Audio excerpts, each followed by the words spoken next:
नमस्ते दोस्तों, आज हम एक ऐसे सफर पर निकलने वाले हैं जो हमें अपने अंदर झांकने पर मजबूर कर देगा। रामायण, हमारा पवित्र ग्रंथ, हमें सिर्फ ज्ञान की बातें ही नहीं सिखाता, बल्कि जिंदगी जीने की कला भी सिखाता है, लाइफ मैनेजमेंट सिखाता है। कभी सोचा है आपने कि एक कहानी जो सदियों से चली आ रही है, वो आज भी इतनी प्रासंगिक कैसे हो सकती है? वो इसलिए क्योंकि रामायण के पात्र हमें आईना दिखाते हैं। आज हम बात करेंगे रामायण के 5 प्रमुख पात्रों की, जिनसे हम और आप बहुत कुछ सीख सकते हैं, जिससे हमारी जिंदगी की जितनी मुसीबतें हैं सब की सब आसान हो जाएंगी। तो तैयार हैं आप इस सफर के लिए? राजा दशरथ, अयोध्या के राजा, एक महान शासक थे। उनकी प्रजा उनसे बहुत प्रेम करती थी और उनके शासनकाल में अयोध्या में सुख शांति का माहौल था। लेकिन एक दिन जब उन्होंने अपनी दाढ़ी में एक सफेद बाल देखा, तो उन्हें एहसास हुआ कि समय बीत रहा है। यह एक छोटा सा संकेत था, लेकिन इसके पीछे एक गहरी सच्चाई छिपी थी। उन्होंने तुरंत फैसला लिया कि उन्हें अपने बेटे प्रभु श्री राम को अयोध्या का अगला राजा घोषित करना है। यह निर्णय उन्होंने अपने अनुभव और बुद्धिमानी के आधार पर लिया। यहां सोचने वाली बात यह है कि राजा दशरथ ने जल्दबाजी में कोई फैसला नहीं लिया। उन्होंने अपने राज्य के भविष्य को ध्यान में रखते हुए यह महत्वपूर्ण निर्णय लिया। उन्होंने परिस्थिति को समझा, अपनी उम्र और सेहत को परखा और अपने राज्य के भविष्य को ध्यान में रखते हुए यह महत्वपूर्ण फैसला लिया। यह निर्णय उनके राज्य के लिए एक नई दिशा तय करने वाला था। दोस्तों, जिंदगी में भी हमें यही करना चाहिए। हमें भी अपने जीवन के महत्वपूर्ण फैसले सोच समझकर लेने चाहिए।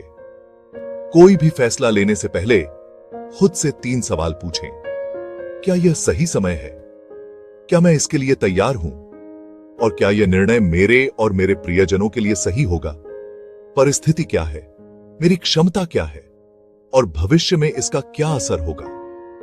इन सवालों के जवाब ढूंढने के बाद ही कोई निर्णय लें। और भविष्य में इसका क्या असर होगा, यह जानना भी बहुत महत्वपूर्ण है। जब आप इन तीनों पहलुओं को ध्यान में रखकर फैसला लेंगे, तो आपकी जिंदगी में कभी भी पछतावा नहीं होगा।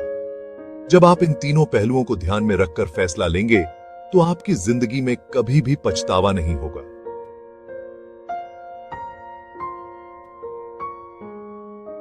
सही समय पर लिया गया निर्णय हमेशा सुखद परिणाम लाता है। याद रखिए, जल्दबाजी में लिया गया फैसला अक्सर गलत साबित होता है। जल्दबाजी में लिए गए निर्णय से अक्सर हमें नुकसान उठाना पड़ता है। समझदारी इसी में है कि हम समय का सही आकलन करें और सोच समझकर फैसला लें। सही समय पर लिया गया निर्णय ही हमें सफलता की ओर ले जाता है। प्रभु श्री राम, मर्यादा पुरुषोत्तम राम, उनके जैसा कोई दूसरा नहीं हुआ। उनकी जीवन गाथा हमें सिखाती है कि कर्तव्य से कभी पीछे नहीं हटना चाहिए। जब वो राजा बनने ही वाले थे, तभी उन्हें पता चला कि उन्हें 14 साल के लिए वनवास जाना होगा।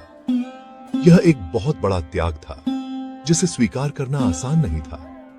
सोचिए, जिस पद के लिए वो पूरी जिंदगी इंतजार करते हैं, जिसके लिए वो तैयार हुए हैं, उसका त्याग करना कितना कठिन रहा होगा। यह एक ऐसा क्षण था जब कोई भी व्यक्ति विचलित हो सकता था, लेकिन प्रभु श्री राम ने एक पल के लिए भी अपने कर्तव्य से मुंह नहीं मोड़ा। उन्होंने अपने पिता के वचन का मान रखा और अपने कर्तव्य को सर्वोपरि माना। उन्होंने मुस्कुराते हुए वनवास स्वीकार किया, क्योंकि वो जानते थे कि एक पुत्र होने के नाते, एक भाई होने के नाते उनका यह कर्तव्य है। यह उनके चरित्र की महानता को दर्शाता है। दोस्तों, जिंदगी में कई बार ऐसा होता है जब हमें भी मुश्किल परिस्थितियों का सामना करना पड़ता है। हमें भी ऐसे क्षणों का सामना करना पड़ता है जब सब कुछ छोड़कर भाग जाने का मन करता है। ऐसे में हमारा मन भी करता है कि हम सब कुछ छोड़कर भाग जाएं। लेकिन हमें यह समझना होगा कि भागने से समस्याओं का समाधान नहीं होता। लेकिन प्रभु श्री राम की तरह हमें भी अपने कर्तव्यों को याद रखना होगा। हमें यह याद रखना होगा कि हमारे कर्तव्य ही हमें सच्चा इंसान बनाते हैं। क्योंकि मुश्किल समय में जो अपने कर्तव्यों को निभाता है वही सच्चा इंसान कहलाता है। यही जीवन का असली सार है और यही हमें प्रभु श्री राम की गाथा से सीखना चाहिए। सीता मां, त्याग और समर्पण की देवी।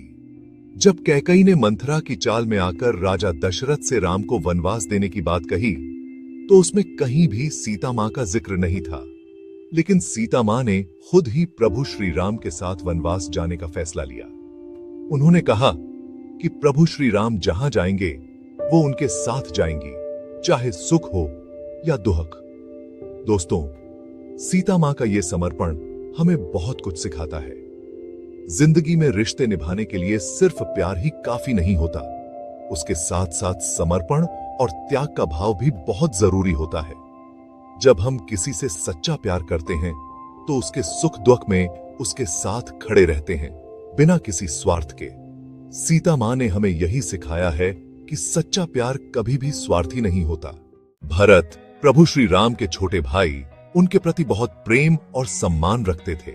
जब उन्हें पता चला कि प्रभु श्री राम को वनवास जाना पड़ रहा है तो वो दौड़े दौड़े उनके पास पहुंचे और वापस चलने की विनती की। लेकिन जब प्रभु श्री राम ने अपने कर्तव्य का हवाला देते हुए वापस चलने से मना कर दिया तो भरत जी ने प्रभु श्री राम की चरण पादुकाएं अपने सिर पर रख ली। उन्होंने कहा कि जब तक प्रभु श्री राम वापस नहीं आ जाते तब तक ये चरण पादुकाएं ही अयोध्या के सिंहासन पर रहेंगी। भरत जी का ये त्याग और समर्पण हमें सिखाता है कि सच्चा प्रेम कभी भी स्वार्थी नहीं होता, वो हमेशा सामने वाले की खुशी में ही अपनी खुशी ढूंढता है। भरत जी ने हमें यह भी सिखाया कि सत्ता और मोह माया से बढ़कर रिश्ते होते हैं। लक्ष्मण जी, प्रभु श्री राम के सबसे छोटे भाई, उनके प्रति अटूट विश्वास रखते थे। उन्होंने 14 साल तक बिना किसी शिकायत के प्रभु श्री राम और सीता मां की सेवा की। कभी भूखे रहे, कभी प्यासे रहे, लेकिन कभी भी अपनी जिम्मेदारी से पीछे नहीं हटे। लक्ष्मण जी हमें सिखाते हैं कि जिंदगी में कभी भी तारीफ की इच्छा नहीं रखनी चाहिए। हमें अपना काम पूरी ईमानदारी और निष्ठा से करना चाहिए, चाहे कोई हमें शाबाशी दे या न दे। दे क्योंकि सच्चा सुख हमें अपने काम को अच्छे से करने से मिलता है, न कि दूसरों की तारीफों से। लक्ष्मण जी ने हमें यह भी सिखाया कि हमें अपने बड़ों का सम्मान करना चाहिए और उनकी सेवा में हमेशा तैयार रहना चाहिए। दोस्तों, जाते जाते एक आखिरी सीख जो इन पांचों से अलग है वो है रावण की। रावण जो बहुत बड़ा ज्ञानी था, जिसके पास अपार ज्ञान था, उसने अपने आखिरी समय में लक्ष्मण जी को एक बहुत बड़ी सीख दी। रावण ने कहा, लक्ष्मण, जिंदगी में हमेशा याद रखना, अच्छा काम जितनी जल्दी हो जाए उतना अच्छा है, और जो बुरे काम हैं उन्हें जितना टाला जा सके उतना अच्छा है। दोस्तों, रावण की ये बात हमें सोचने पर मजबूर करती है। अगर हम अपने जीवन में अच्छे कामों को टालते रहेंगे और बुरे कामों को करते रहेंगे तो इसका अंजाम बुरा ही होगा। इसलिए आज से ही संकल्प लें कि हम अच्छे काम करेंगे और बुरे कामों से दूर रहेंगे। भगवान के यहाँ चालाकी नहीं चलती, वहां सिर्फ सच्चाई चलती है। याद रखिएगा, जो लोग सच्चे होते हैं भगवान उन्हीं के साथ होते हैं। और जिंदगी में हमेशा याद रखिएगा, ऐसा काम करो कि दुनिया आपके जैसा बनना चाहे। एक बार फिर से आपको और आपके परिवार को दिवाली की ढेरों शुभकामनाएं। दिवाली का यह पर्व हमें सिखाता है कि अंधकार से प्रकाश की ओर जाना ही जीवन का उद्देश्य है। इस दिवाली अपने आसपास के लोगों के साथ खुशियां बांटें और अपने जीवन को रोशन करें। याद रखें, सच्ची खुशी दूसरों की मदद करने में है और यही रावण की सीख का सार है। तो चलिए, इस दिवाली हम सब मिलकर एक नई शुरुआत करें और अपने जीवन को सच्चाई और अच्छाई से भर दें। धन्यवाद।